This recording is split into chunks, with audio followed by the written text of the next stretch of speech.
ಮೈಸೂರು ದಸರಾ ನಮ್ಮ ರಾಜ್ಯದ ಹೆಮ್ಮೆ. ಈ ವರ್ಷ ರಾಜ್ಯದಲ್ಲಿ ಬರಗಾಲದ ಛಾಯೆ ಕಾಣಿಸುತ್ತಿದ್ದರೂ ಸಹ ಆ ನೆಪದಲ್ಲಿ ಆಚರಣೆ ನಿಲ್ಲಿಸೋಕೆ ಆಗುವುದಿಲ್ಲ. ದುಂದುವೆಚ್ಚವಿಲ್ಲದೆ ಸಾಂಸ್ಕೃತಿಕ ವೈಭವವನ್ನು ನೆನಪಿಸುವ ರೀತಿಯಲ್ಲಿ ಈ ಬಾರಿ ದಸರಾ ಹಬ್ಬವನ್ನು ವಿಜೃಂಭಣೆಯಿಂದ ಆಚರಿಸಲಾಗುವುದು ಎಂದು ಡಿಕೆ ಶಿವಕುಮಾರ್ ಹೇಳಿದ್ದಾರೆ.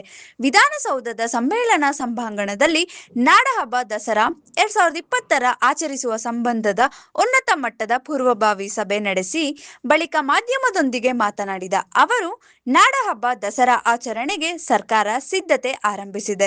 ಬಹುತೇಕ ಶಾಸಕರು, ಮಂತ್ರಿಗಳು ಪಕ್ಷಾತೀತವಾಗಿ ಸಭೆಯಲ್ಲಿ ಭಾಗವಹಿಸಿದ್ದರು. ಮೈಸೂರು ದಸರಾ ರಾಜ್ಯದ ಹೆಮ್ಮೆ. ಪ್ರತಿ ವರ್ಷ ನಾಡಹಬ್ಬ ದಸರಾ ಉತ್ಸವದ ವ್ಯಾಪ್ತಿ ಬದಲಾಗುತ್ತಿದೆ. ಅಂತಾರಾಷ್ಟ್ರೀಯ ಖ್ಯಾತಿಯ ಕಾರ್ಯಕ್ರಮ ಮುಂದುವರಿಸಬೇಕು. ನಾಡಹಬ್ಬ ಆಚರಣೆಯ ವಿಚಾರದಲ್ಲಿ ಸರ್ಕಾರ ಯಾವುದೇ ರಾಜಕಾರಣ ಮಾಡುವುದಿಲ್ಲ. ಎಲ್ಲರನ್ನೂ ಒಳಗೊಂಡು ಒಟ್ಟಾಗಿ ಹಬ್ಬ ಆಚರಿಸಲಾಗುವುದು ಎಂದು ಹೇಳಿದ್ದಾರೆ.